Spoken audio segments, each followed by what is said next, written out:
The Club of Rome started a conversation that was important then, that's more important now, is how can we live well on this planet. It's important also because a number of people that have influence are gathering and exchanging ideas. So it's an important forum and platform where you can meet and exchange in private, but then also work together to have public impact.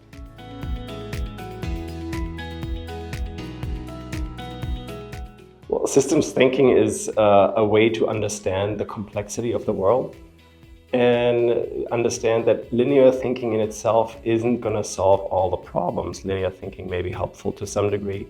And the bigger issues that we're facing right now are wicked problems, are problems that are all connected and interrelated.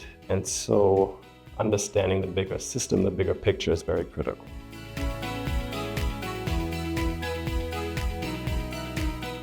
My work is on transforming business and business education as some of the key elements of the economic and societal system. And how can we do that? My work has centered on the protection of dignity and the promotion of well-being as the ultimate goal of the economy and of business itself. And you see that in some of the recent years, more systems and groups have come up that are doing that, like B Corps or social enterprises or conscious capitalists or conscious businesses are all in that vein. My focus really in terms of system transformation is the economy and business specifically. And then I work as a business school professor to influence the business education system.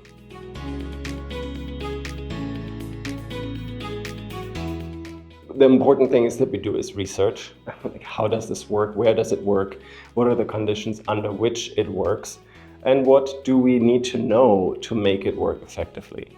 And then we work together with a number of universities, business schools, networks of business schools at the United Nations, the Latin American system of business schools. We work with the Jesuit network of business schools and other universities that are aligned through potentially Ashoka and other groups that are in the same space of using education as the space and the lever to empower the next generation of leaders to be effective change agents for a better world.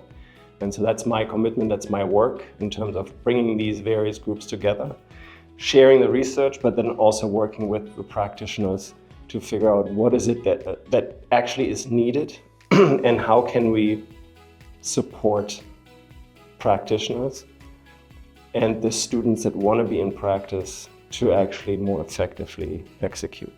The courses that I'm involved in and that many of my colleagues are involved in, the students actually share that they feel relieved and that they can actually then maybe use some options in thinking about the world and thinking about business and their careers. So in some way they do feel enlightened and empowered through what we teach.